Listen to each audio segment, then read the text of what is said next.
অধিকাংশ পেশেন্ট আমাদের কাছে দাঁতের ব্যথা, ক্যাভিটি, ইনফেকশন নিয়ে আমাদের কাছে আসে।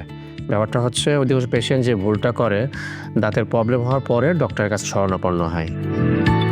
দাঁতের ব্যথাকে আমাদের অধিকাংশ পেশেন্ট গুরুত্ব দেয় না। এর অন্যতম প্রধান কারণ হচ্ছে যখনই দাঁতের ব্যথাটা হয় তখনই তারা ফার্মেসির দোকানে গিয়ে তারা একটা মেডিসিন খেয়ে নেয়। তাৎক্ষণিক ব্যথা কমে যায়, কিন্তু আসলে এটা একটা সমসাময়িক চিকিৎসা। এজন্য যখনই কোনো প্রবলেম হবে আমরা বিডিএস ডিগ্রিধারী ডক্টরের কাছে শরণাপন্ন হয়ে চিকিৎসা করে নিব। সময় মতো চিকিৎসা নিলে প্রথমত আমরা পেশেন্টের যে প্রবলেমটা হয়েছে সেটা আমরা ঠিকমতো ডায়াগনোসিস করতে পারি।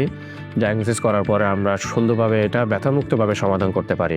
আরেকটা দিক হচ্ছে প্রথমে যদি আমরা সমস্যা সমাধান করে ফেলতে পারি, তাহলে আমাদের স্বল্প খরচেও চিকিৎসাটা সমাধান করা যায়। ডেন্টাল টাচে আধুনিক যন্ত্রপাতি, অ্যাপেক্স লেগেটর, এন্ডোমোটের সাহায্যে রুট ক্যানাল করা হচ্ছে। ডিজিটাল সেন্সর, আরবিজি সেন্সরের মাধ্যমে এক্সরে করা হচ্ছে। এছাড়াও আঁকাবাঁকা দাঁত সোজা করার জন্য ক্লিয়ার অ্যালাইনার, ব্রেসেস এর মাধ্যমে আঁকাবাঁকা দাঁত সোজা করা হচ্ছে এবং লেজার কসমেটিক ফিলিংয়ের মাধ্যমে দুই দাঁতের মাঝখানে ফাঁকা দাঁত বন্ধ করা হচ্ছে। এছাড়াও আমাদের আধুনিক যন্ত্রপাতির সাহায্যে ডেন্টাল প্রফেশনে অন্য চিকিৎসাও করা হচ্ছে আলহামদুলিল্লাহ। দৃষ্টিতে ডেন্টাল প্রফেশনের ভয়ের কিছু নাই। আমরা খুবই সহজে আমরা পেশেন্টের ব্যথামুক্তভাবে চিকিৎসা দিচ্ছি, যাতে করে পেশেন্ট মানসিকভাবে স্বস্তি পায়। আমি doctor Ashiur Danny, chief consultant Danny dental touch.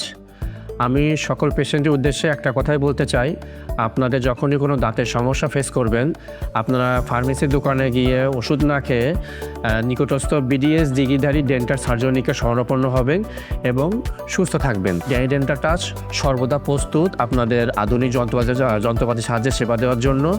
আপনার ড্যানি ডেন্টাল টাচের সেবা নিন, সুস্থ থাকুন। আসসালামু আলাইকুম রহমতুল্লাহ।